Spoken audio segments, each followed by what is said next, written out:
Girlfriend cheated and still thinks I owe her money. You won't believe what I did next. You ever hear a story so insane that you almost don't believe it's real? Yeah, that's my life right now. Imagine spending 11 years with someone, over a decade, building a life together, thinking you're a team. You're doing everything right. You provide, you support, you make sure she's comfortable.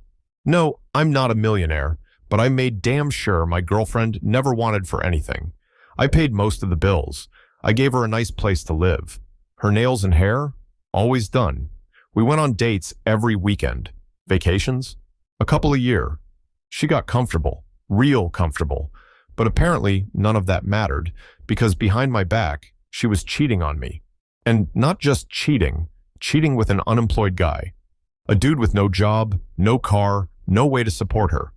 The kind of guy that, if she had met him before me, she wouldn't have looked at twice. And yet, here we are, the moment everything changed. At first, she didn't even admit to the cheating. You ever feel something in your gut that just tells you something is off? That was me.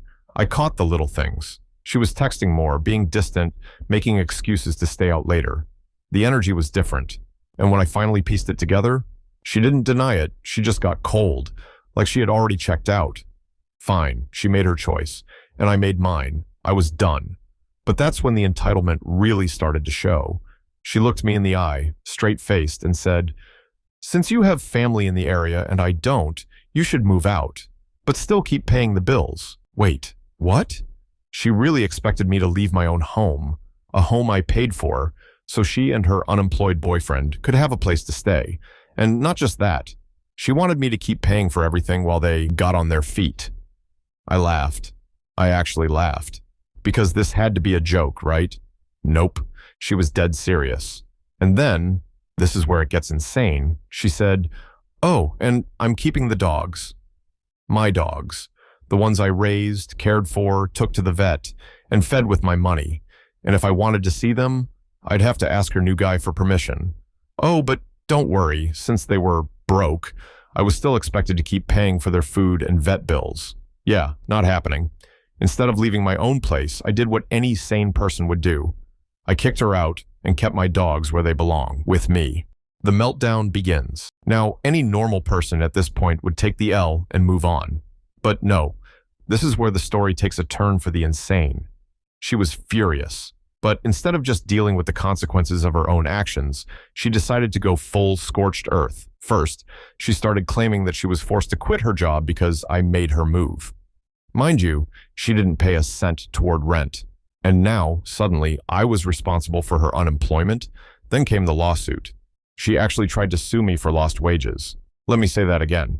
She took me to court because I kicked her out of my own home after she cheated. She wanted me to compensate her for the money she wasn't earning. It gets better. That didn't work, obviously. So she went for round 2. She contacted my workplace. She told them that my actions cost her everything and that they should settle outside of court for, get this, $100,000. Yeah, because apparently, in her mind, that's what she was worth, even though she never made anywhere close to that. My job? They weren't having it. Instead of paying her, they filed harassment charges against her. At this point, any normal person would have stopped, but not her. She went after my family. When her legal attempts failed, she took it to the next level. She started messaging my family, anyone she could find, aunts, uncles, cousins, people she never even spoke to when we were together. She told them I was being spiteful, that I had ruined her life, that the least they could do was send her money so she could get a place and pay rent. When that didn't work, she went public. She took it to social media, made a whole sob story about how she was in a domestic violence situation, and started begging for donations on Cash App. I don't even have words for how disgusting that is.